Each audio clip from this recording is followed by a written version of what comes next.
Star Wars, New Legends, Episode 13, The Sovereign Supremacy.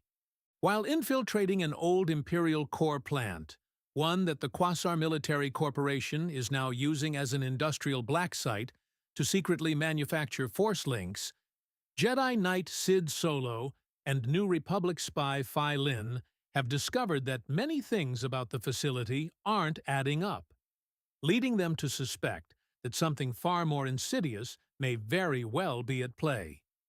Meanwhile, a squad of troops led by a mysteriously masked Force adept, and who all belong to a syndicate-affiliated military detachment known as the Phantom Brigade, have arrived for a planned meeting with the Quasar's top leadership, bringing with them a shipment of Force link tech and possibly a strange substance known as exphoria, which fuels the devices.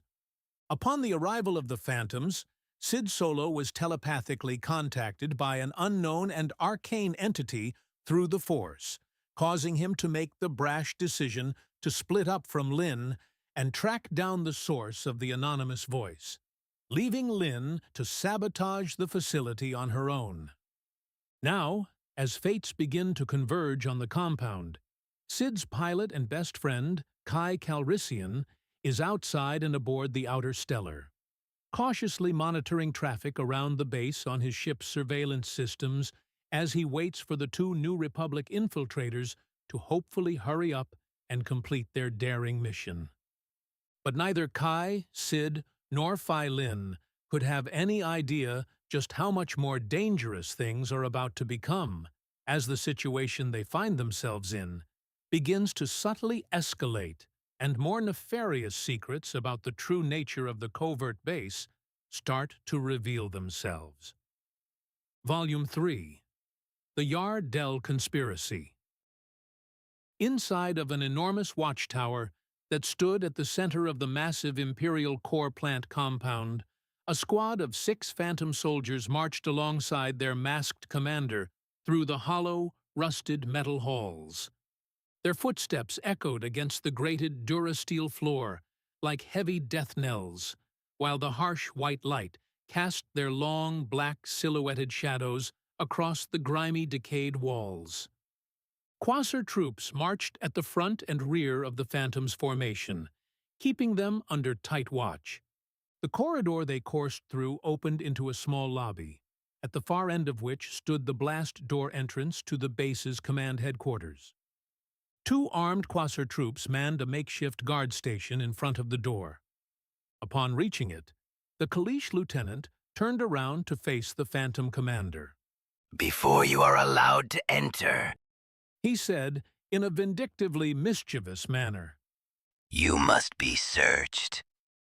He growled before turning his attention toward the Phantom troops standing behind their masked commander. "Your men may follow you in." The Kaleesh lieutenant then jeered at the troops. "But their weapons will stay here," he stated as he fixed the Phantom commander with a peculiar, sneering stare, before adding, "including that lightsaber of yours." The Phantom troops noticeably tensed at the demand, tightening their grips on their blaster rifles. They were fully prepared to refuse and ready to engage in another standoff should their resistance be met with hostility. But to their surprise, their commander did not protest the terms of entry. He simply gave the Quasar lieutenant a single nod before reaching beneath his coat and withdrawing the black hilt of a lightsaber. Without the slightest hint of hesitation, he offered it to one of the approaching guards. The guard who retrieved the lightsaber was visibly taken aback by its appearance. The hilt looked less like a technological energy weapon and more like a bladeless sword from some forgotten age. For one, there were no observable buttons or switches to activate or deactivate a plasma blade. Nor was the hilt metallic. If anything, its material appeared completely organic rather than industrial, composed entirely of black ivory, as though it had been carefully chiseled from the bone of some unknown creature. The strange construction made the weapon look more like an ancient artifact than a modern marvel. Even more peculiar were the precision-cut lines, carved into opposite sides of its surface. At first glance, they appeared decorative. But, upon closer inspection, the markings seemed to form some kind of mystical sigils.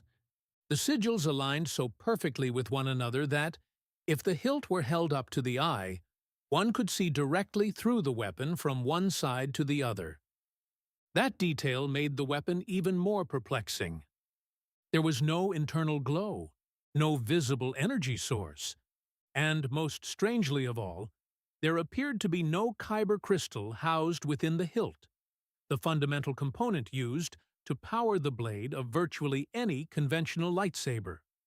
Whatever powered this weapon, it clearly worked by an entirely different principle. Is this some kind of sick joke? The Kaleesh lieutenant snarled as he grabbed the hilt from the guard to examine it. The masked commander said nothing in response. The Kaleesh lieutenant grunted and handed the weapon back to the guard. Search him real good. Make sure he's not trying to pull anything funny. He hissed the order before looking toward his own men. Hurry up and search them as well. He commanded while gesturing toward the phantom troopers. Though caught off guard by their commander's nonchalant compliance, the phantom troops did not protest when the Quasar soldiers approached them. Instead, they immediately followed suit, surrendering their weapons before also allowing themselves to be searched. After all, should things become violent, they still had their force links equipped to their heads, underneath their helmets. It was the one thing they would never be allowed to give up, at least not willingly. Once the phantom troopers had been searched and cleared, the guards opened the blast door, revealing a large room where the top brass of the Quasar leadership had gathered. The lieutenant and his men entered the command room alongside the phantom commander and his troops, as the door shut behind them. Outside the Imperial Core plant compound, the outer stellar lay submerged beneath the sea, hidden away from prying eyes. Inside the vessel, jizz music blared from the comm speakers as Kai Calrissian bopped his head to the beat, keeping one eye on the sensors. Known as depth receivers, the system used an almost archaic method of detecting foreign objects and displaying them on a vector-graph screen. Though severely low-grade for the era, the technology left virtually no trace of itself within either the radio wave realm or the digital plane, allowing its user to remain almost completely undetectable by even the most sophisticated counter-detection hardware. Kai's listening session was suddenly interrupted by a series of warning beeps that frantically screeched through the speakers. What in the galaxy is that? He asked aloud, his curiosity quickly giving way to concern. A blip appeared on the vector display, indicating what seemed to be a submerged, unidentified vessel racing towards the docks from the north. What the force is going on? Kai whispered as his eyes narrowed on the screen. He studied the object's trajectory closely, while the low-fidelity wireframe sprites displayed generalized estimates of its detected mass, proximity, and movement. As he watched the object travel at a relatively fast pace, his not-so-unconscious bias desperately tried to justify the anomaly as a whale, or perhaps some kind of unmanned patrol drone. But despite his best efforts at mental gymnastics, the sheer size of the bogey and the speed at which it was moving made it impossible to dismiss as anything other than a very large vessel moving at an exceptional speed. The only question now was, what was it doing here? Before Kai could speculate on the motives of whoever might have been operating the mysterious vessel, another series of warning beeps began to blare. The smuggler pilot shifted his laser-focused gaze toward the new alerts and saw a series of additional blips appear on the screen. Their placement on the display suggested that they were approaching the docks from above sea level. In fact, according to the data on display, these big blips were descending through the sky and coming in hot through the mesosphere. Aw, come on, man. You gotta be kidding me. Kai groaned in nervous surprise. He immediately tried to rationalize the possibility that these anomalies were not really anomalies at all. The Yar Dell docks were some kind of base, after all. For all he knew, this could simply be routine traffic. His paranoia wasn't helped when yet another series of beeps alerted him to a second group of underwater bogies, quickly trailing behind the first. No, no, no, no. You can't be serious. He blurted out in a panic. His eyes then lifted from the rudimentary radar screen toward the comm system. He wanted to warn Sid, but if he called, he could potentially place him in even greater danger. Yet, if he didn't, that could prove to be a fatal mistake as well. Kai weighed his options while watching the screen intently, hoping to figure out what was happening before it was too late. Damn it, Sydney. You better hurry your butt up. He muttered worriedly to himself. Inside the command center, Sid Solo stood high above the room on the ceiling scaffolding, observing the situation unfolding below. A group of 3 Quasar generals, all of whom were of different species, sat around a curved conference table, with their armed elite troops flanking the table from the far side of the room's entrance. Standing across from the center edge of their table was the masked Phantom Commander. His cohort of Vader-esque soldiers were lined up in a horizontal row, standing further behind him. Sid immediately noticed that the Phantoms were suspiciously without their weapons. Solo also noticed the tall Kalish Quasar standing behind the Phantom troops, who, unlike the Phantoms, was indeed armed. From the strange energy Sid could sense emanating from the Phantom Commander, he had little doubt that the masked figure was somehow connected to the mysterious force entity of which he had been in communion with earlier. Whatever type of force energy the masked commander was using, it didn't have the synthetic feel that his Phantom troops, who were undoubtedly wearing force links, emitted. Though there was a faint similarity between the two, as if they were somehow drawn from the same source. Sid had no illusions that the Phantom Commander was already aware of his presence. But what Sid didn't understand was why the masked figure allowed him to remain undetected by everyone else. You mind telling us why we're sitting here looking at you instead of Don Cortex? A burly human general asked, drawing grunts of agreement from the others. The Devular system has remained neutral in every galactic conflict for over a millennium, and so our organization taking part in a foreign-backed coup is no small picnic. He soberly proclaimed. A Zabrak general then voiced his own displeasure. We've had to go through torture to earn enough respect from the Elwyn houses for them to allow us to have such a prominent standing in their order. We are assuming enormous risk by secretly colluding with the Syndicate, and yet Cortex can't even be bothered to show up? His voice sharpened with insult. Absolutely disgraceful. And just who the criff are you anyway? In response, the Phantom Commander retrieved a small holopuck from his robes and approached the metallic table.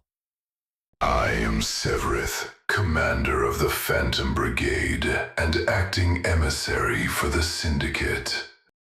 He placed the holopuck on the table. Our apologies for the absence of Don Cortex. I shall allow him to further explain the situation at hand. The Quasar generals watched angrily as the holopuck projected a pint-sized hologram of a bronze-skinned man with dark, wavy hair and a majestic mustache. He was impeccably dressed, with a cybernetic eye surrounded by black metal and gold plating that partially covered the right side of his face. Greetings, my new comrades. I am sure my honorable emissary, Commander Severith, has already expressed my regret for being unable to attend today's scheduled meeting. He spoke with such exaggerated politeness that it almost came across as rude. You drag us from all across the quadrant to meet today for an apology transmission? A Mon Calamari Quasar general demanded. You are right to be angry, my friend. Don Cortex graciously acknowledged the complaint. There is no acceptable excuse for my absence from such a truly monumental moment for us all. I once again apologize. It simply could not be helped. He offered the explanation with a chillingly charming smile and a solemn look in his almond-color eye. But let us not dwell on the unfortunate past. Cortex's smile remained. Rather, let us discuss our very fortunate futures. The hologram then followed Cortex as he slowly paced around his penthouse office. Now, as you are all aware, Debular has been an economic keystone of the galaxy for most, if not all, of its recorded history. But the Galactic Cold War has caused this system to see record-breaking profits. Profits, which I might add, are exclusively managed by the 5 Elwen banking houses. Cortex spoke with a tinge of genteel animosity in his voice. However, the Elwens are an endangered minority within Debular. Though this is the wealthiest system in the galaxy, the Elwens control 90% of its wealth, despite comprising less than 1% of the population. The generals sat in silence. Their faces remained angry, but their eyes shifted toward one another, as though this were a well-known source of contempt among them that they had long been forced to keep secret. Their lack of objection left Don Cortex confidently emboldened to continue. Despite the noble leadership of the Elwens, it is groups like the Quasars who assume the greatest risk in maintaining order within the system and protecting the profits that ensure its financial dominance amongst the other stellar systems. Cortex's grotesque flattery seemed to be ephemerally working wonders on his audience of Quasar generals, so he continued, uninterrupted. Yet, regardless of your organization's valiant efforts, you and your comrades are purposefully kept among the lowest ranks of Debular's institutional hierarchy due to your honorable acceptance of humans within your corporate militia. Humans who, I must say, like everyone else in your esteemed organization, earned their place among their interspecies brethren. Finding himself met with more contemplative silence, Cortex's grin took on a more diabolically scheming shape. The tales of the Quasar's exploits are the stuff of legend throughout the galaxy. There is no questioning the valor of your organization. In the relatively short time since your clan was founded, you have become one of the fiercest military factions in the known galaxy, let alone within this system. Cortex's expression sharpened with strategic sympathy. Which is why many of us in the Syndicate see it as an injustice. The way inferior military clans throughout the region are granted preferential treatment over your own. Spare us the cheap flattery and get to the point, Cortex. The Zabrak general demanded. Very well, my friend. Cortex responded politely, briefly lowering his head in a respectful gesture. My corporation's invention of force technology has changed the face of war forever. With this technology, the Syndicate has been able to strengthen the autonomy of the sovereign systems, while simultaneously becoming the guiding partner within them, making us the sole guarantors of organizational freedom within all of sovereign space. Cortex continued pacing as he spoke. And for the first time since the Unification Wars, organizations across the sovereign regions are uniting and working together to build a better future of mutual prosperity. United? Ha! What a joke! The Mon Calamari general snarled. Your corporation arms proxy armies with force links to do the Syndicate's bidding in order to break up power blocks that stand in the way of your alliance's financial monopoly. Do not insult our intelligence by disguising your aggressive corporate conquest as philanthropy. A sly look of innocent curiosity appeared on Cortex's face. It seems there may be some disagreement with our methods.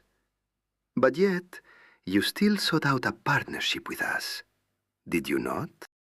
That's because, had we not agreed to your little offer and obtained force tech from you people, then there is no doubt in our minds that you would have just made the same damn deal with one of the other groups. The human general barked. Our oath to the Elwyn is sacred, but your technology is too much of a game changer for us to rely upon the loyalty of the other clans. We know how you folks operate. We can see the writing on the wall, and so we acted accordingly.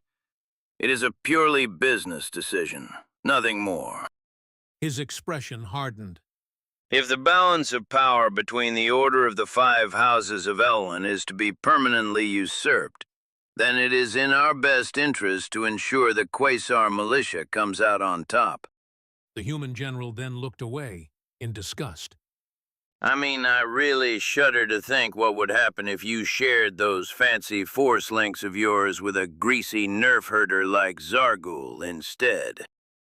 Yes, well, Cortex responded pleasantly. I am beyond pleased to hear that your organization is willing to do whatever it takes to come out on top, for the sake of not only yourselves, but for the men under your leadership as well. I would also like to express my sincere gratitude for your patience in allowing my corporation's specialized droids to convert this facility into our newest Force Link production site. He said, with a severely gracious civility. I hate droids. The Mon Calamari general muttered, clicking his mandibles irritably. What's the deal with these tin cans, anyway? Every week you send more of them, and somehow the place looks more destroyed than it did before. What kind of factories do your people build? He leaned forward in agitation. If you're really serious about this partnership, why don't you give one of our companies the blueprints? Our men could have had this place running from the start. Don Cortex gave a sympathetic nod, as though he understood the general's frustration, despite disagreeing with him. The confidentiality of Force Link production must remain a closely guarded secret. Idorian encrypted droids are the only way we can ensure it stays that way. The human general scoffed. The Quasars are through with being lapdogs. When we agreed to this partnership, it was on the grounds that we would be treated as equals. His voice grew more indignant. The Devular system is the crowning jewel of the galaxy, and you expect us to deliver it to you on a blood-soaked silver platter while still not trusting us enough to keep a secret? The Mon Calamari general let out another strained groan, as his membranes nictated in a further flurry. I told you this was a bad deal. The room descended into tense muttering as the generals exchanged sharp words. Cortex stood placidly within his hologram, allowing the discord to simmer for a moment before gently raising his holographic hands in a gesture of calm, a slight smile playing across his lips. Generals, please. The room gradually fell silent as the bickering ceased, and all eyes returned to Cortex. I understand your frustration, Cortex stated in a cordially sympathetic tone. but you must understand that you have yet to be formally inducted into our alliance. We had to take precautions until we could determine whether you were truly serious about this endeavor. He flashed them a faint, knowing smile. I mean, hopefully you didn't desire to join an alliance that simply gives away its most crucial secrets to anyone who fills out an application, did you? His piercing gaze swept across the room, lingering just long enough on each face to sow doubt without provoking outright defiance. He found what he was looking for, reluctant and begrudging understanding in their expressions. No, Cortex whispered sinisterly. I didn't think so. No competent men such as yourselves would. He shot them another chillingly endearing smile before continuing. Besides, I have received word that they are adding the final touches as we speak. The operation is nearly complete. The generals exchanged startled, disbelieving glances. Confusion flickered across their faces. None of them had seen anything resembling a functional production line. Not even close. And yet, Cortex spoke with such serene confidence that doubt began to gnaw at their own instincts. Elsewhere in the base, Phi Lin was planting the last of the bombs at strategic weak points throughout the building's cargo bay. In the back of her mind, She wondered how she would manage to reunite with Solo once she was finished. Mother was right. I really gotta stop scaring the good guys away. She sighed as she armed the final charge. Okay, they're all set. She whispered to herself before surveying her handiwork. Now I just have to get the money shots. She pulled out her holo camera, carefully looking around before sneaking toward a crate in the large storage hall. Above her, hovering silently, a small surveillance droid observed her every move, its lens focusing and refocusing like a predator sizing up its prey. Oblivious to the droid, Phi reached a particularly large metal crate.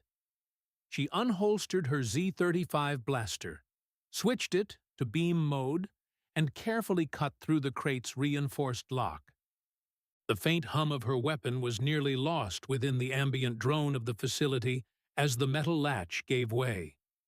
The lid groaned and creaked as she slowly opened it, sending a troubling echo through the cavernous cargo bay, though the sound quickly disappeared into the surrounding reverbs.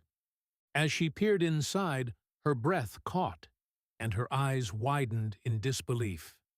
What the hell is going on here? She silently whispered, the holocamera in her hand momentarily forgotten. In the compound's control room, 2 Quasar soldiers stood guard, watching the Idorian droids do the type of work that the soldiers weren't paid to understand. These things really give me the creeps, you know? One guard said, warily eyeing a particular droid approaching from another corridor. What, these toys? The other guard scoffed. Come on, they're just walking computers. They're harmless. To prove his point, the second guard strode up to one of the droids as it went about its task. He swung his rifle in a wide arc, striking the droid's head with a loud clang. The force of the blow knocked the droid off balance, sending the droid and the small crate it was carrying crashing to the floor.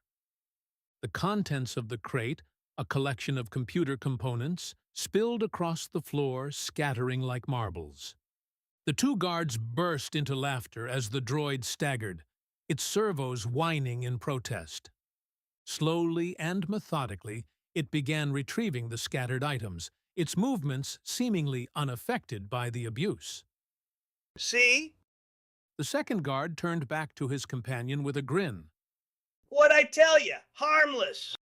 The first guard chuckled nervously, but kept his eyes on the droid. It continued its task in silence, its head tilted ever so slightly, as though it was watching them from the corner of its optical sensors. For a moment, the guard felt an unsettling sense of awareness emanating from the machine, but he quickly dismissed it. Yeah, sure. Harmless. He muttered under his breath, though the uneasy feeling lingered.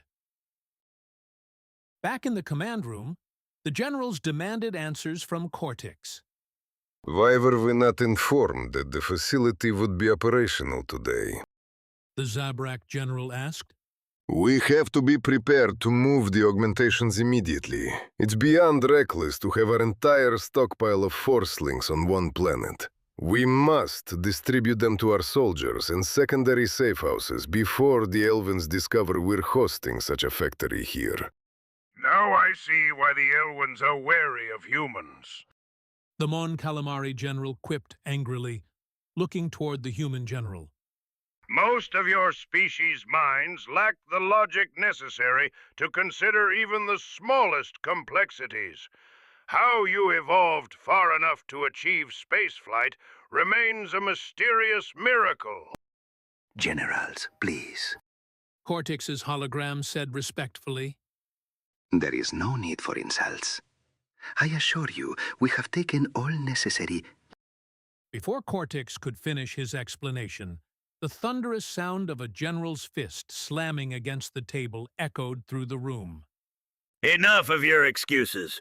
We have had it with your damned incompetence. The human general shouted.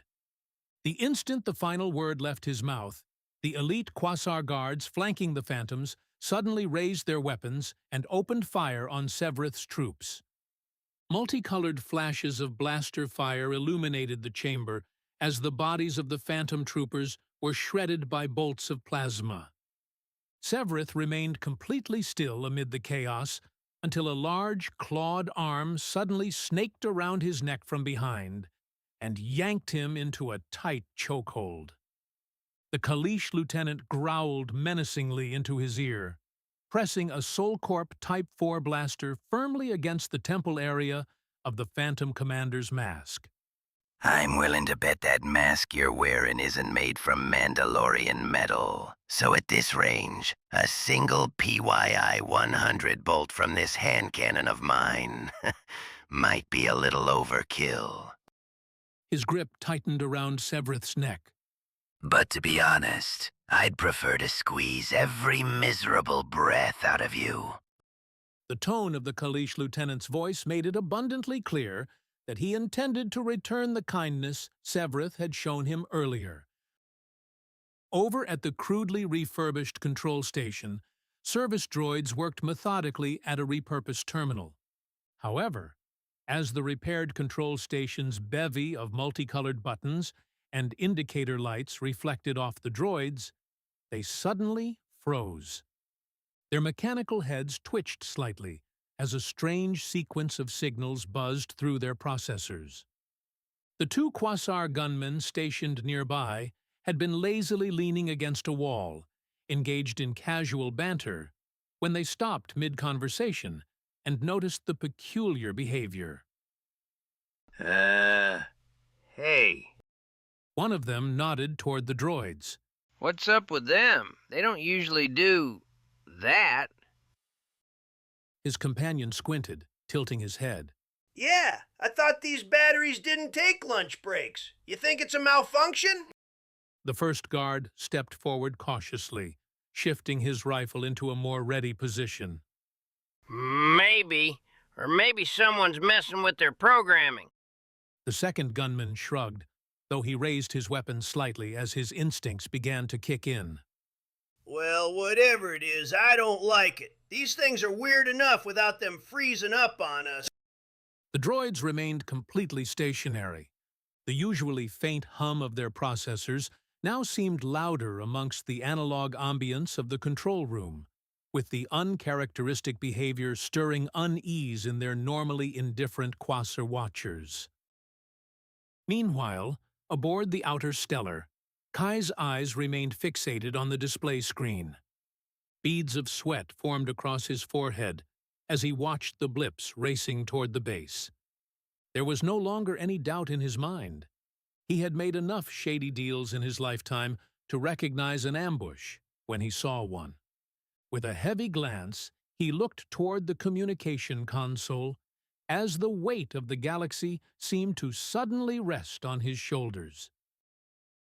Back at the command tower, oblivious to the danger Kai was observing aboard the ship, Sid stood silently on the conference room rafters, watching the tense standoff unfold below, with his lightsaber at the ready.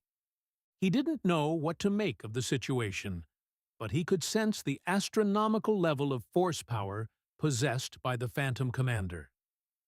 It was a power he hadn't sensed since he had last seen Luke. The thought of someone who was virtually unheard of being seemingly capable of reaching such a high level of power within the Force caused Sid to instinctively tighten his grip around his lightsaber as he wondered how such a thing could even be possible. Unfortunately, The Mon Calamari Quasar General's voice boomed, snapping Sid's attention out from his own head and back toward the room below. we are modifying the terms of our deal, Cortex. As the general spoke, the chamber doors behind him hissed open with a sharp whoosh. The atmosphere seemed to shift as 5 Elwyn elders strode into the room aboard hovering chairs that were as opulent as thrones. Each elder was adorned in elaborate, regal garb that glimmered with the wealth and colors of their respective houses. Behind each of them marched a K-Knight series trooper, which were extremely expensive and exceedingly rare elite androids built to combat all manner of threats, especially Force Adepts. Much of their armor and construction consisted of force-resistant Beskar metal, lined with energy-resistant cortosis metal specifically for that purpose. The tension in the room tightened like a noose. The Quasar generals all issued their own smirks, their confidence bolstered by the arrival of their masters.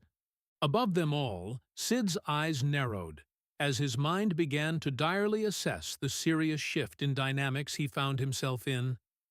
The balance of power in the room had been altered dramatically, and if things spiraled any further out of control, he knew he might be forced to act. He silently cursed under his breath. This was far worse than he had anticipated.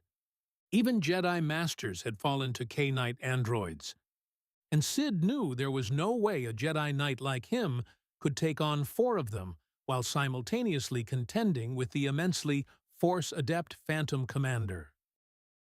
In the cargo hold, Xiii had allowed her surprise at the contents of the shipping container to get the better of her, leaving her caught off guard by a patrol of Quasar gunmen. Stop right there.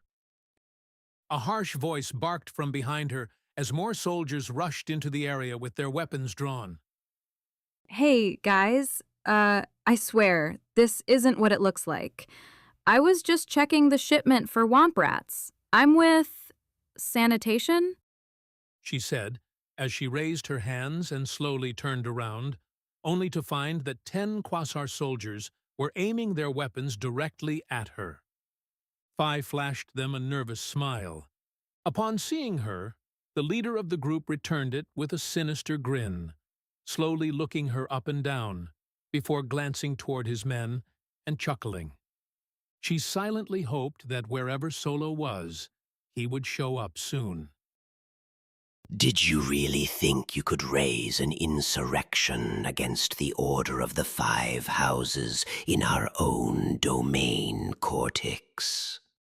The accusation came from the first of the Elwyn elders, seated at the far right of the row formed by their hovering thrones. Like the others beside him, his appearance was extraordinarily old and weathered. Though each belonged to a different breed, they were all members of the same species, that species being the Elwyn, a people whose lifetimes were measured in centuries rather than mere decades. Insurrection, Your Grace? Cortex responded with sly politeness. His hand disappeared beyond the edge of the transmission. When it returned, a cigar rested between his fingers. He took his sweet time lighting it, savoring the first draw as the sinister glee upon the elders' ancient faces slowly alchemized into searing anger. It was an intentional gesture of dominance and disrespect. Such casual contempt was almost foreign to beings whose influence extended across the galaxy, and whose displeasure often guaranteed a dramatically shortened lifespan for anyone foolish enough to insult them. Venerable men such as yourselves should understand the politics of a business deal. Cortex allowed the smoke to escape his lips before offering them a devious grin. You never pass up an opportunity when it presents itself. Do not insult us with your disingenuous swagger, human. The third elder rebuked with cold contempt, almost as though he were continuing the thought of the first. The Elwyn species, while not force-adept in the traditional sense, naturally possessed an extraordinarily high degree of force sensitivity. Jedi Grandmaster Yoda himself had belonged to a breed of Elwyn. It was a heritage that was partly responsible for his exceptional strength in the Force. Amongst all Elwyn breeds, and especially for the breeds the elders belonged to, the Force manifested in a manner that was more cerebral than physical, allowing members of their species to remain attuned to one another to an almost telepathic degree. This was a trait that became more apparent the longer an Elwyn's presence was in close proximity to another's. When they spoke, their words began to often seem less like the individual thoughts of separate beings and more like fragments of a single conversation already taking place between their minds. One elder might begin a thought only for another to continue it without hesitation, each voice contributing to what sounded almost like a single entity, speaking through multiple mouths. The 5 houses have served as the guiding guild of this galaxy since long before your species even existed. The third elder declared with ancient certainty. The Syndicate has only managed to make it this far because we allowed it. The fifth elder hissed, completing the thought as though the words had belonged to them both. Cortex arched a brow and exhaled another stream of smoke. Fascinating perspective. The fourth Elwyn elder then snarled at the corporate criminal's complete lack of reverence. You can try to play off your defeat, but now that you have delivered the exphoria necessary for your force weapons, our scientists will reverse engineer your technology. The second elder continued seamlessly. And soon, the Syndicate won't even be a blip in the history of the stars. The first elder finished with a wheezing chuckle, coughing up a glob of putrid mucus in the process.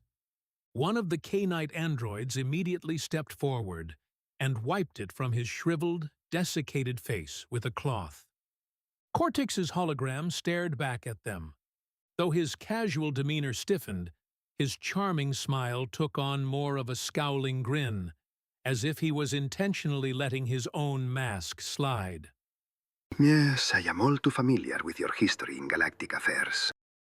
Much of the warmth in Cortex's voice now seemed to be laced with a vocal venom, as though he was actually enthralled to express a long-held disdain he had for the Elwyn elders directly to their shriveled faces. Your little cult of power feeds upon the conflicts it funds. During the wars between the Sith and Jedi, you fueled both sides and raked in the profits. You did the same during the Clone Wars, the Galactic Revolution, and countless conflicts before and since. No matter how much of the galaxy burns, the debular system always seems to remain untouched by the consequences, benefiting only from the bloodshed. The 5 houses of Elwyn survive upon the folly of others. The third elder proclaimed without the slightest trace of shame. We are the true governing force of the galaxy. The first elder continued immediately. It is not the force that brings balance. The fifth elder's ancient eyes maliciously sharpened. It is us. We do not create chaos. The second elder said with serene conviction, We manage it. The third elder added, leaning forward upon his hovering throne, We are the authors of galactic fate. The fifth elder proclaimed, Which is why your attempts to thwart our power are futile. The fourth elder continued, almost before the previous voice had finished. Humans are a predictable species. You are the ones who thrive upon greed and destruction. The first elder rasped, carrying the argument onward. That is why we allowed you to hand us the means to reproduce your technology. The only flaw in our strategy was believing you would actually be here to officiate this would-be alliance. It was we who orchestrated this proposed alliance in the first place. The fifth elder growled. The Quasars live by their loyalty to their oaths. Do you honestly believe we would allow a militia that accepts humans to serve us if they did not? The third elder said, regarding the generals with an almost insulting fondness. You were a fool to believe houses that have thrived for this long would ever permit the possibility of betrayal within our order.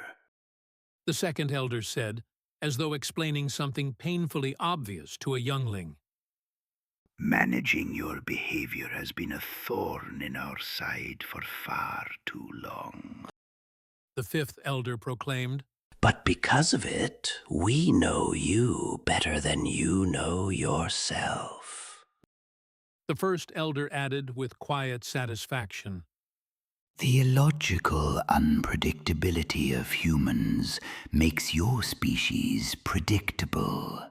We knew your unchecked ambition would guarantee that a man like you would give in to your chaotic impulses and fall for our scheme. The fourth elder continued without missing a beat. It was the path of least resistance. We allowed you to think you were invincible, but it was us who have been secretly orchestrating your success. And now we have orchestrated your failure. The fifth elder's withered lips curled upward. All so that we might obtain the secrets behind your technology. A rare amusement seemed to pass collectively through the five elders. It is a shame. The third elder lamented.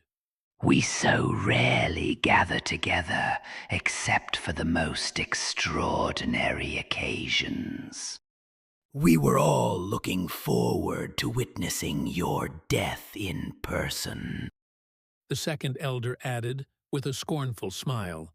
It would have sent a magnificent message to all those who dare oppose us. It is just as well. The first elder rasped. Soon you will be in our custody. His grin widened grotesquely. And we will make certain that you regret the errors in your judgment. At that moment, Don Cortex's smirk seemed to grow in a vicious manner, to where it partially resembled that of a shark, as he extinguished his cigar inside a diamond-cut glass. I regret to inform you, Your Excellencies, that you were indeed correct in your assumptions. His voice now carried a note of mock sympathy.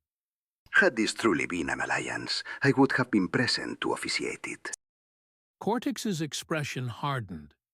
However, your obstinance has blinded you to one irrefutable truth.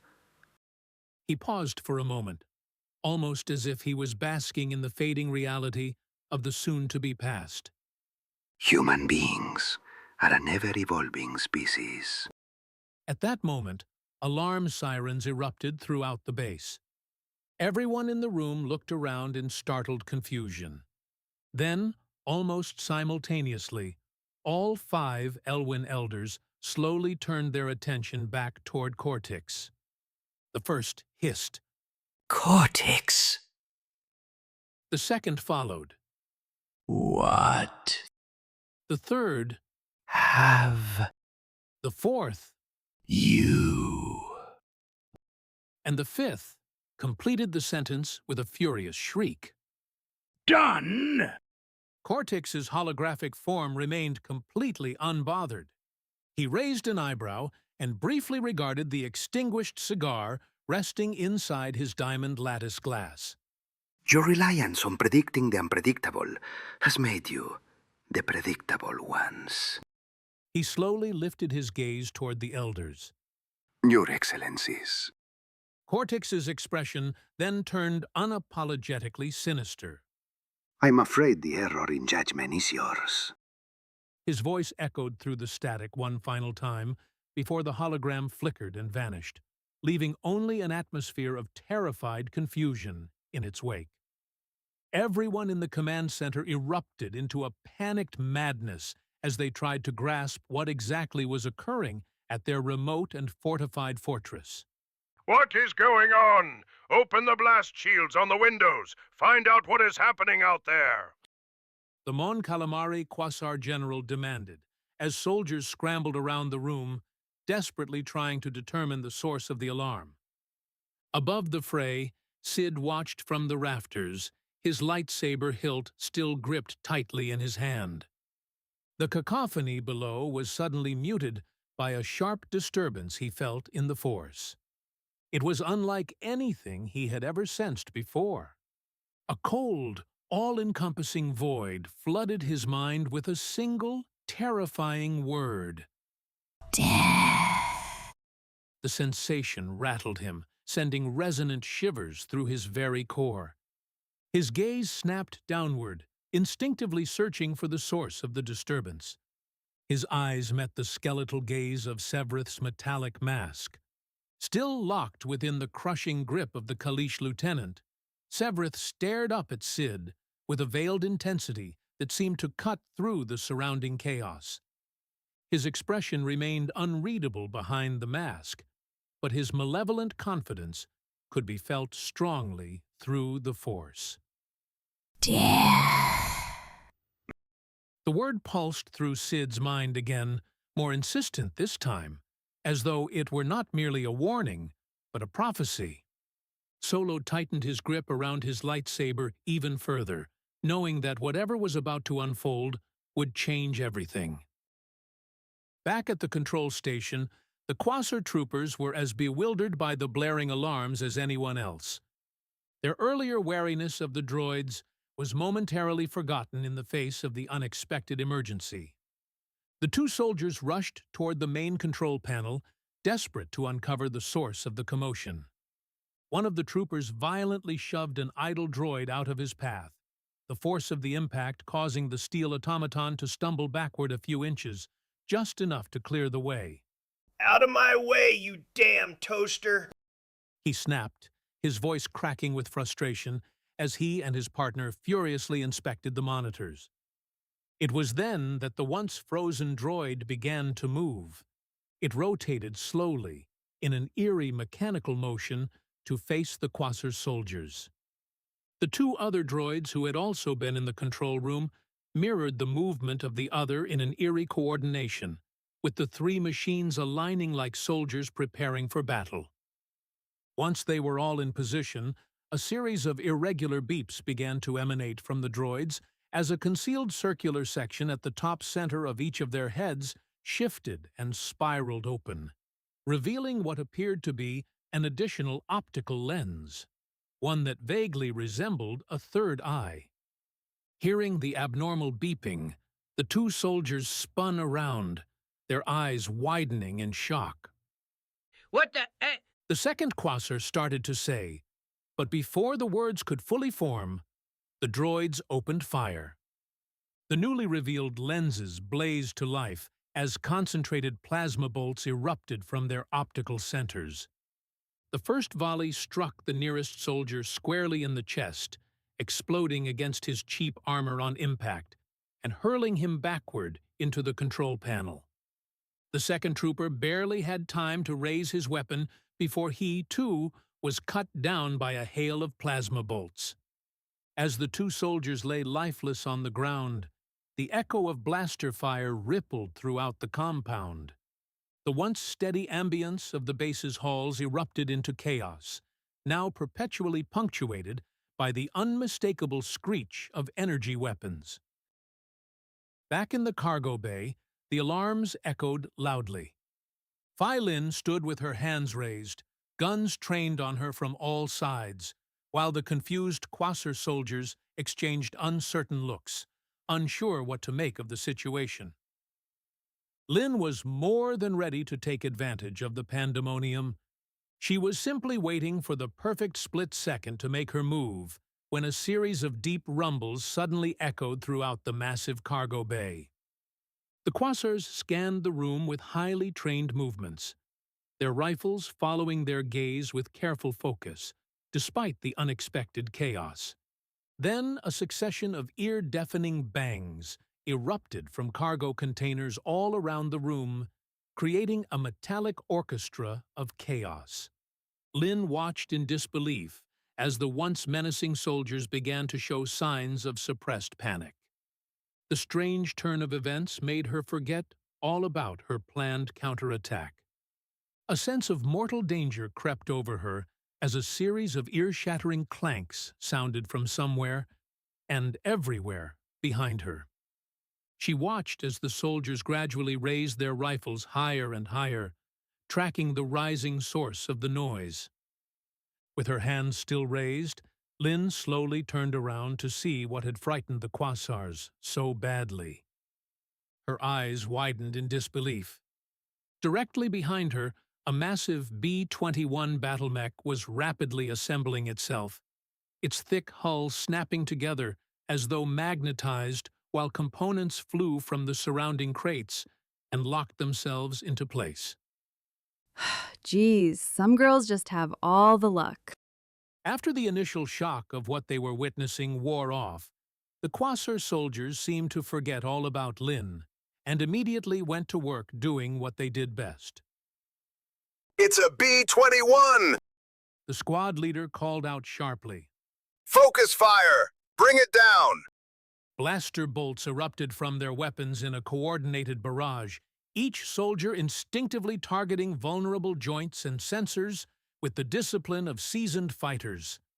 Amid the fury, Lynn leaped from the crate she had been standing on and dove out of the way, narrowly avoiding the crossfire as the staggering mech returned fire. Its arm cannon roared through the cargo bay, vaporizing an entire stack of Durasteel crates. The soldiers held their ground, rapidly adjusting their tactics as though operating from years of shared combat experience. One dropped into a crouch and fired at the exposed undercarriage while another moved to the flank, deliberately drawing the mech's attention away from the others. Despite their efforts, the B-21's heavy armor absorbed most of their shots with minimal damage. Still, their concentrated fire against its joints and sensors appeared to be gradually weakening it, enough to force it into brief windows of imbalance. Lynn sprinted for cover behind an empty crate, her heart pounding with a rush of excitement as the cargo bay descended into complete chaos.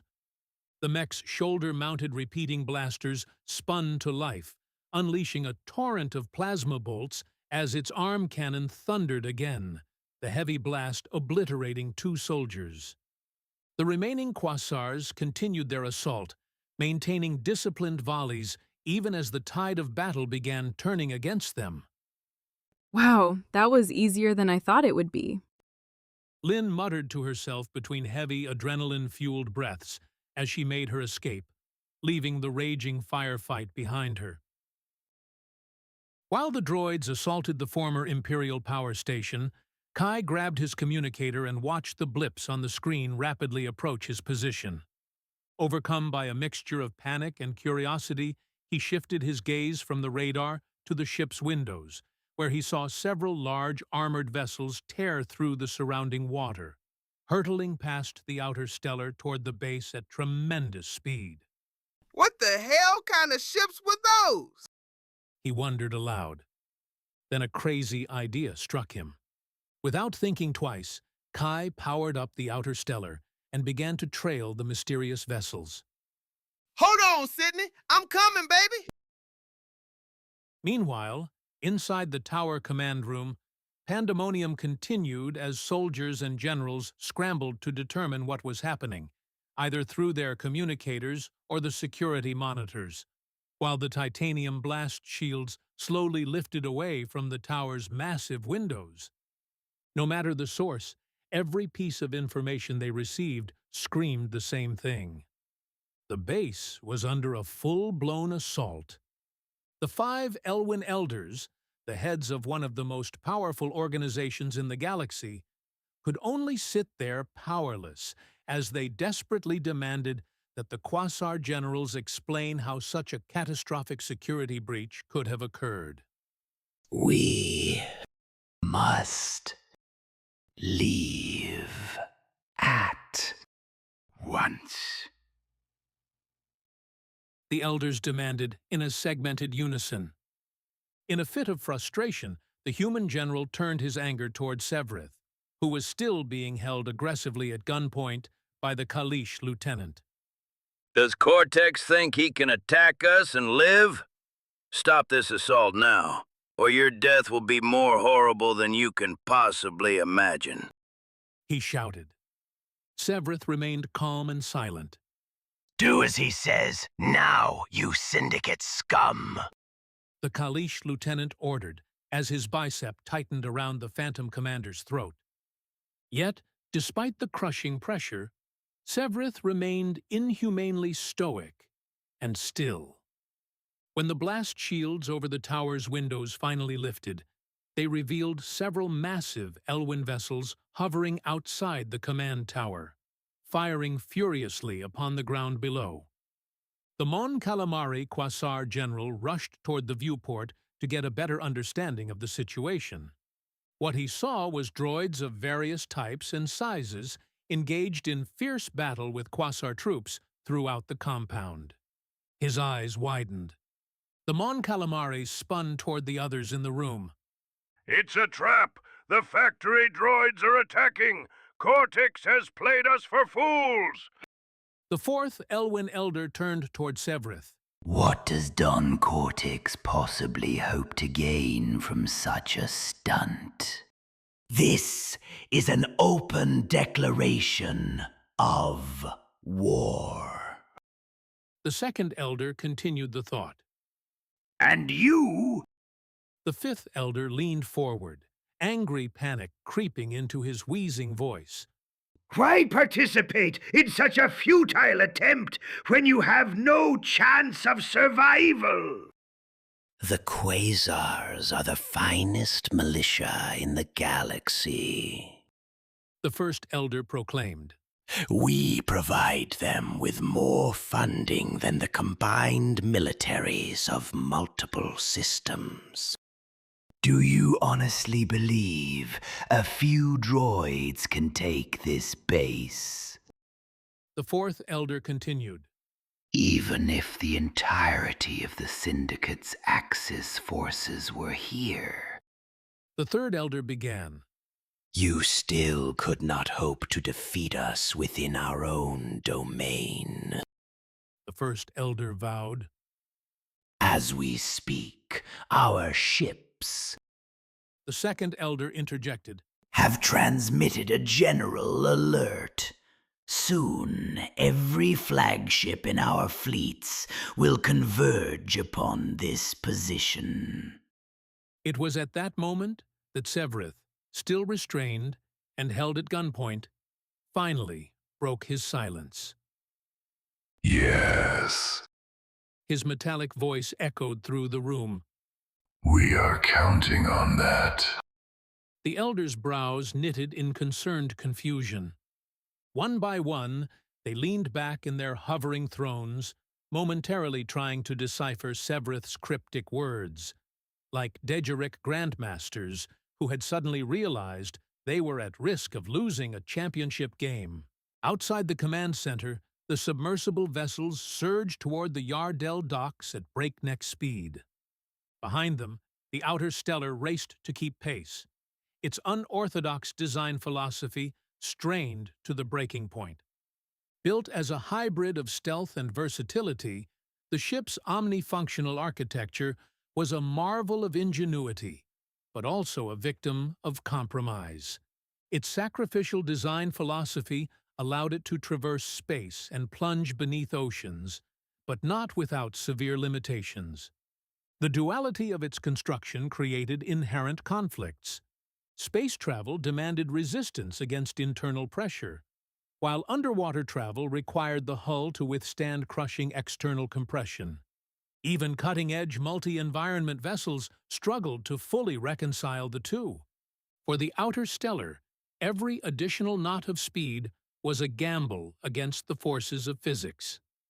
Kai gripped the controls tightly, his jaw clenched as he pushed the ship far beyond its recommended tolerances. The Outer Stellar's frame groaned beneath the combined strain of the oceanic pressure and furious velocity.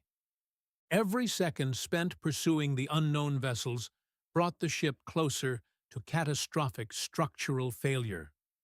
To stave off disaster, Kai juggled an almost impossible task, piloting at high speed while manually rotating the ship's shielding system to redistribute stress across the hull. The shield's energy output was finite, forcing Kai to constantly shift their concentration so that no single section of the ship bore the full brunt of the relentless pressure for too long. Sweat beaded across Kai's forehead as he made constant adjustments, relying on instincts honed through countless dangerous flights. Warning indicators flickered across the control panel. Integrity failures, imminent. Pressure thresholds, critical. But Kai pressed on, forcing the ship to respond to every frantic command. If anyone could turn this suicide ride into a survivable gambit, it was him. Not today, baby! Not today! Kai grunted through gritted teeth, his hands flying across the controls as he furiously adjusted the shields. His concentration was stretched so thin that he barely registered the coordinates display. Nearly all of his attention was consumed by the delicate task of keeping the ship from tearing itself apart. When the vessels ahead finally began to slow and rise toward the surface, relief washed over him. Just in time. Kai nervously whimpered. The outer stellar systems were screaming in protest, warning indicators flashing wildly as the extreme heat generated by their overexertion threatened to weaken the hull past its breaking point. Kai roared, releasing every ounce of tension in his body as he pushed the throttle one final time. He pitched the outer stellar sharply upward, then cut the engines and allowed its momentum to carry the ship toward the surface. The resistance of the surrounding water became a natural brake, the vessel groaning and shuddering violently as it slowed. Kai knew that engaging any conventional braking system, especially the reverse thrusters, could tear the already strained ship apart. His heart pounded as the outer stellar surged upward, leaving a chaotic jet stream trail of visible turbulence in its wake. Each second seemed to drag on forever, as Kai held his breath and trusted his instincts to carry them through. The shimmering surface grew closer. Then, with one final surge, the outer stellar broke through the water and burst into open air with a savage splash. Kai let out a shaky laugh as his fingers finally loosened around the controls. Now that's what I call cutting it close. He wiped the sweat from his brow and struggled to catch his breath while cutting the engines back on before gravity could slam the outer stellar back down into the ocean. However, Kai's relief at breaking the surface was short-lived. Only a few seconds after the outer stellar breached into open air, it was greeted by a storm of laser fire crisscrossing in what seemed like every direction. At first, his gut tensed, thinking he was the target. But it quickly became apparent that the barrage wasn't aimed at him. The assault was focused on the vessels he had been chasing. It took him only seconds to spot the source. Revolution War era ATAWs, all-terrain amphibious walkers. Towering monstrosities, their sheer scale made them impossible to miss. Kai's brow furrowed. He knew these walkers well. They were old Imperial armored assault transport vehicles, bristling with heavy cannons and designed to move seamlessly between land and sea. And now, they were unleashing everything they had. Out of the frying pan and into the party. Kai muttered, his voice laced with dry sarcasm as his sharp eyes scanned the chaotic battlefield. Above the docks, a fleet of Elwyn Nova-class frigates, accompanied by an Eclipse-class battlecruiser, unleashed blistering barrages at the ATAWs, their turrets blazing. Swarming through the skies, Expalia S-series fighters zipped through the air, their lasers carving paths toward the massive B-23 battle mechs scattered across the docks. And they weren't the only ones under fire. He also saw what looked to be bipedal factory droids engaged in a fierce firefight with Quasar troopers. But the oddest sight of all was the compound's turrets. Instead of targeting the invaders, they were firing at the Elwyn frigates. Kai blinked, trying to make sense of the chaos unfolding around him. What in the Force is even happening? He murmured, his voice tinged with a rare hint of genuine bewilderment. It was a mess, an impossibly tangled melee of conflicting factions, each trying to obliterate the other. But sorting out the sides wasn't his priority. The chaos worked in his favor, and he wasn't about to waste the opportunity. All right, no use in playing it low-key now. He said to himself as he settled the outer stellar near a patch of ocean beside the docks, flipping switches and powering up all the ship's systems that he had turned off in order to divert their energy to the shields. The hum of the engines deepened into a steady growl as the vessel surged to full readiness. Kai grabbed the comms, knowing he no longer had any excuse not to contact Solo. Hey, Sydney, do you read me? You all right, man? There's a whole galactic war going on out here. Kai shouted into the radio, but the only thing that came back through the speaker was sharp, arrhythmic static that sounded more like scrambled screeches than the usual hiss and crackle of dead air. Kai knew that sound all too well. Damn, I figured they'd be using some top-of-the-line jammers in a nightclub like this, but I ain't know they got it like that. He sharply whispered to himself. Somewhere on the base, a military-grade frequency regulator was being used to restrict unapproved channels around the compound, which, to Kai's astonishment, even included two-way encrypted channels. That kind of system wasn't something you'd run into every day, even as a smuggler. But Kai wouldn't have even considered that the Quasars had access to such a restrictively expensive non-civilian system. Even big military commands, like those of the New Republic and Imperial Order, used them sparingly due to their cost, only placing them within the most highly classified facilities. Despite the inconvenience, the fact remained that, as a criminal extraordinaire, Kai could decrypt even the most top-level forms of artificial interference. It was only a question of time, which, by the looks of things, wasn't something he had much of. Even so, there was no other way to locate Solo, short of walking through every room on the base himself. So he pulled out his slicing terminal and got to work, bypassing the wave-synchronized locks that jammed the airwaves. As he hunched over the terminal, a deafening, metallic roar tore through the air, vibrating through the hull and into Kai's chest. His hands froze. Slowly, he looked up, and he couldn't believe his eyes. From the water, the ATAWs were rising. The massive walkers unfolded their legs like leviathans awakening from a long slumber, their quadrupedal frames emerging from the depths with an almost deliberate, monstrous grace. Their armored hulls gleamed with ocean spray as they extended to full height, standing tall against the onslaught of cannon fire raining down from the Elwyn frigates above. Deflector shields flared in bursts of energy as they absorbed hit after hit. Yet the walkers remained steady and relentless. Kai watched, mesmerized, as one of the amphibious behemoths reared back on its hind legs before surging forward and latching onto the docks with cratering force.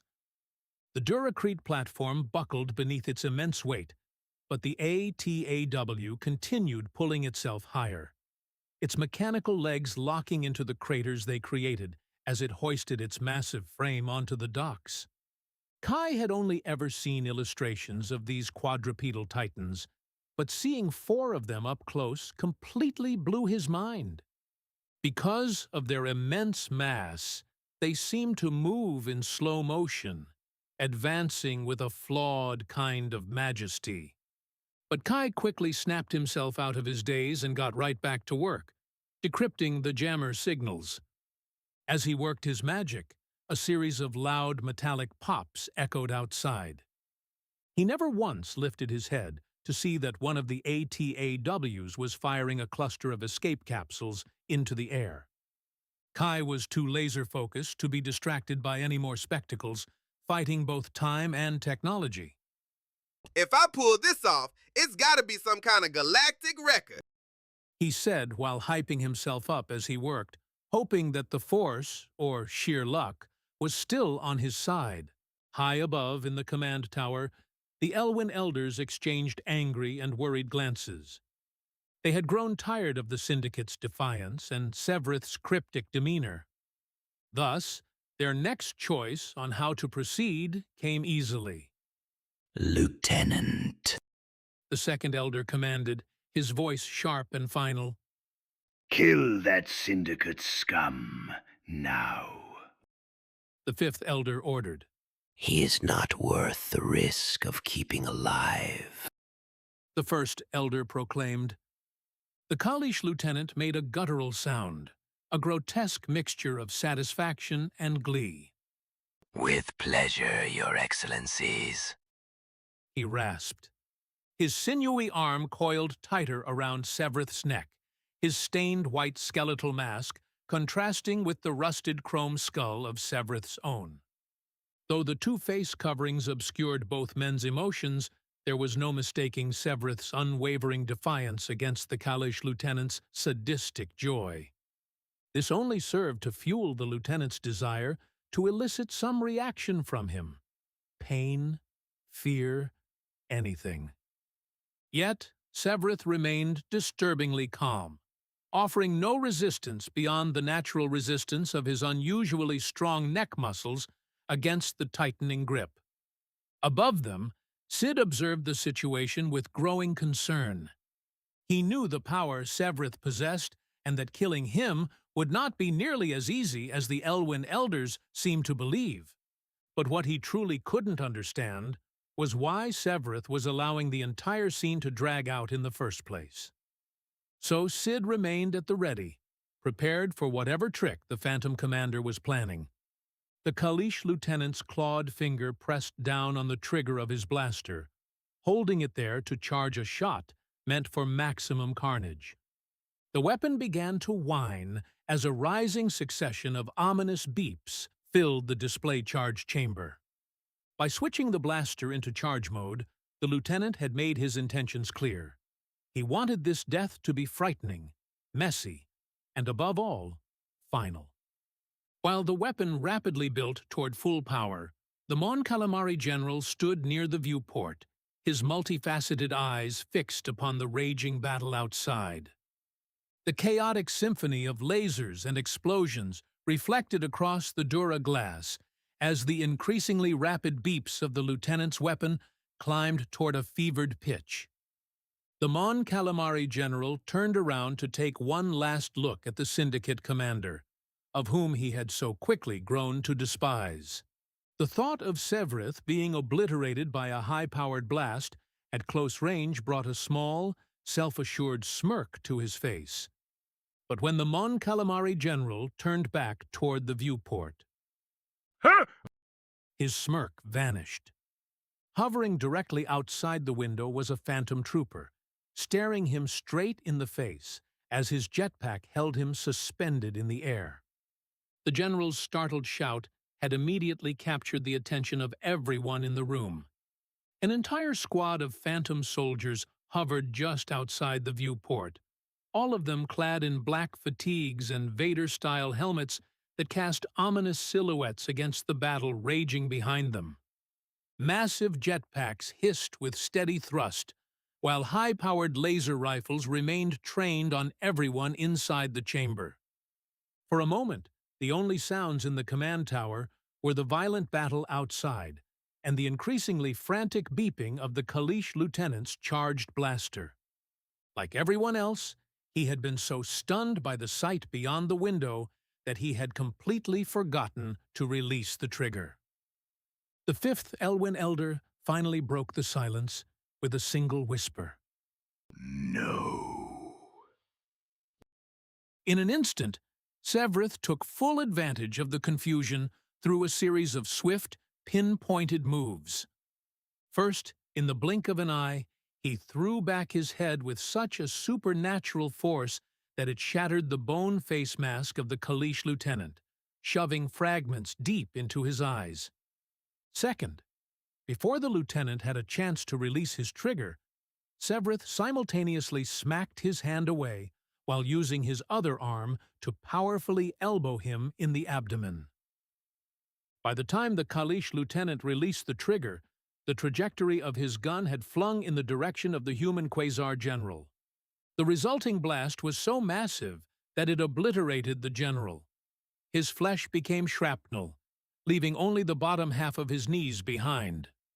When the lieutenant released the trigger to his blaster, the arm he was using to strangle Severeth went limp from all the sudden pain, allowing Severeth to grab the lieutenant's wrist and spin around him. As Severeth revolved behind the Kalish, he brought his captive arm behind his back and twisted it upward. The lieutenant yelped from the further pain this resulted in. While all that was going on, K-Knight androids sprang into action with militant speed. The android closest to the window activated a wide energy shield from a device strapped to his wrist. The shimmering barrier expanded instantly, covering both the elders and the Zabrak Quasar general behind him.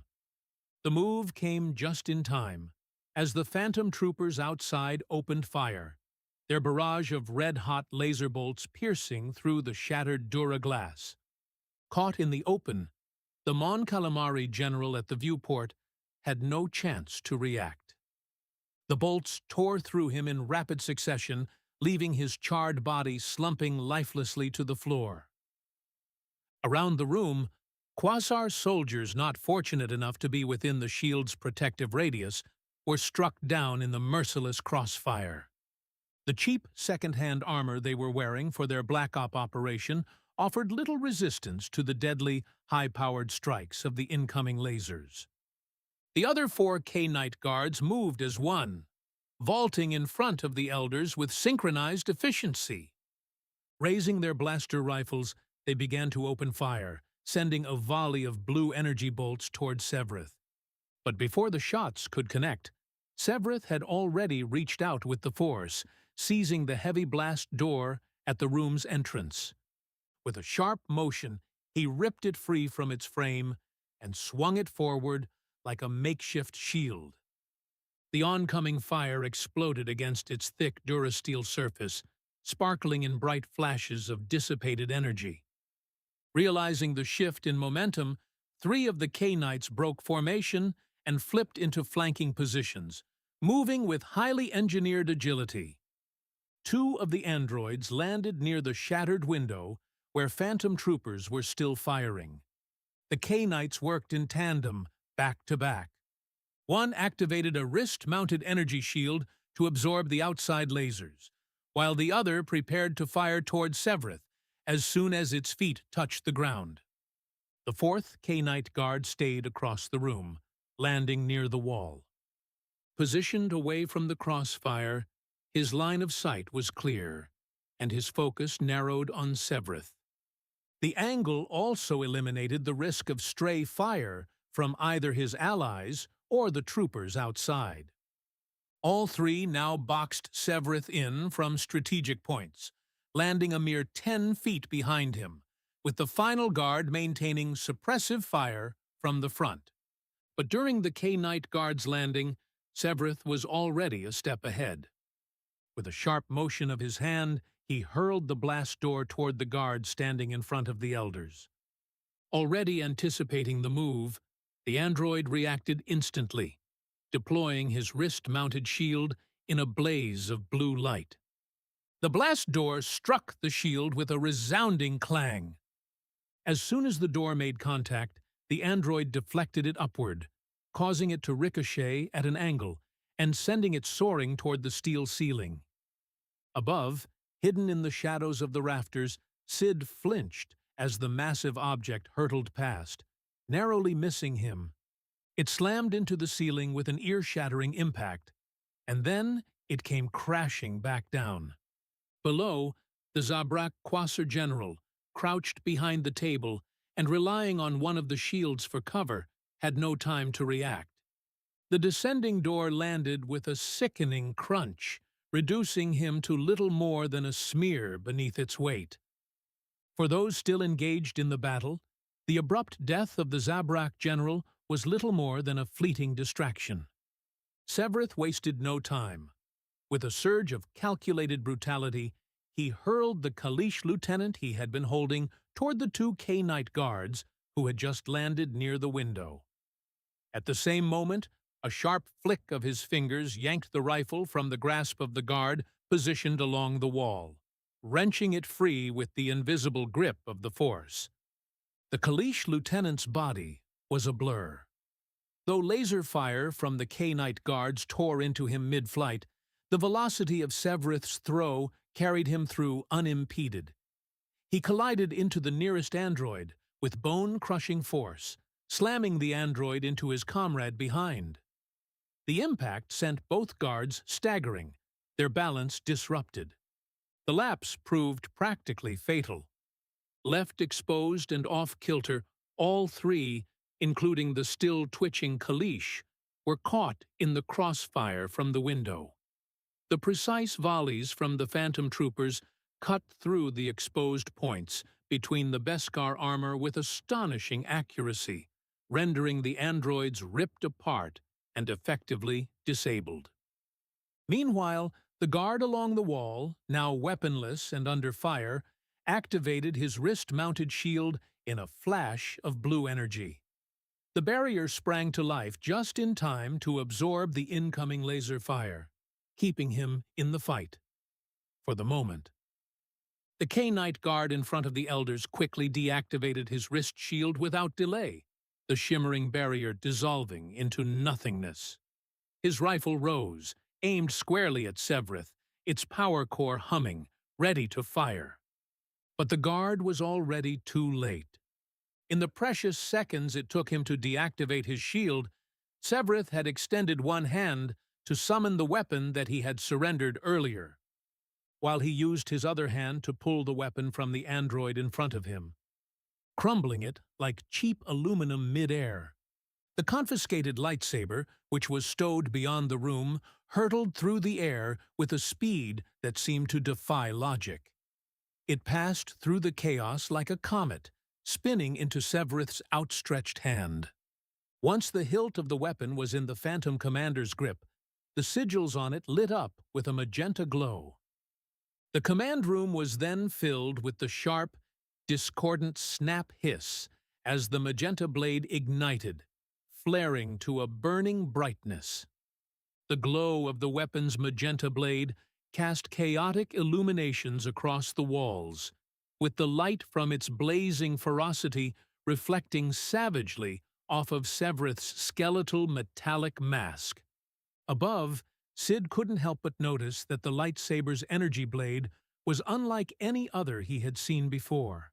Instead of a steady cylindrical shape, its energy was fluid, with a dark black core in the center that was encased by a smoke-like halo of the radiant energy that swirled around it. That's when Sid realized that the blade's energy wasn't plasma at all. It was pure force energy. Sid was disturbingly impressed by Severeth's astounding fighting skills.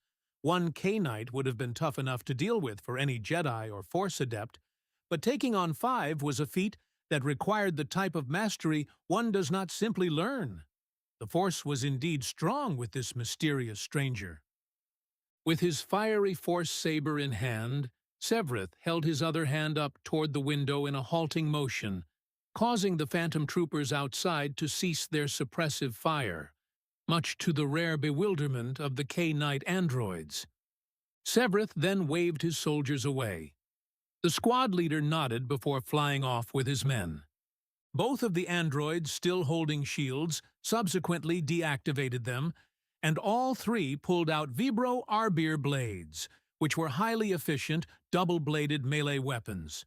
One side of the blade was connected to a hypersonic generator that created a high-frequency vibration across its cutting edge, while the other side consisted of an electroplasma filament across its sharp edge that made it more than capable of dueling against a lightsaber. One of the K-Knight guards combined the handles of his weapon, causing it to become a double-bladed staff, in much of the same way a Force adept would do with two lightsabers, while the other androids chose to dual-wield theirs. Together, they all walked away from the elders and toward Severeth. Are you mad? The third elder cried out to Severeth, his trembling hands clutching the arms of his throne. In fact, all 5 elders were cowering in their hovering seats. For the first time in centuries, they felt genuine mortal fear, a fear they should never have experienced, for they had always been far too cautious to allow themselves to be placed in such a vulnerable position. But in recent years, Cortex had become such a nuisance that they had allowed their hatred for him to blind them, growing overconfident in the comfort of their own seemingly undefeated cunning. He had taken that complacency and wielded it like a weapon against them. They had spent so long insulated from danger by their own power that they had forgotten what it felt like to truly face it. Now, after 1,000 years, their hubris had finally caught up with them. Walk away now, and we may allow Don Cortex to settle this dispute financially. The second elder offered, barely concealing the terror in his voice. But their poorly disguised pleas were met only with silence as the 3 K-Knights carefully approached Severeth and assumed their fighting stances. Don't be a fool. The fourth elder practically begged.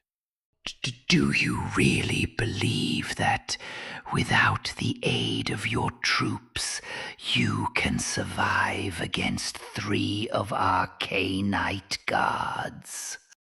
The third elder demanded. Please, stop this nonsense now and accept our mercy. Facing the 3 androids, Severeth raised his Force saber and calmly assumed a fighting stance of his own. My men have served their purpose, Severeth said coldly, his voice like the edge of a blade, with his now hoodless, helmeted head tilted ever so slightly toward the elders. Now it's time for you to serve yours, your excellencies. And with that, Severeth surged forward, his Force saber cutting through the air as he met the K-Knights in combat.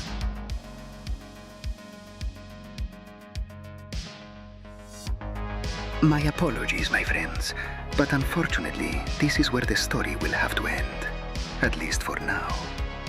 However, the story will continue in Volume 4, Twilight of the Elwins.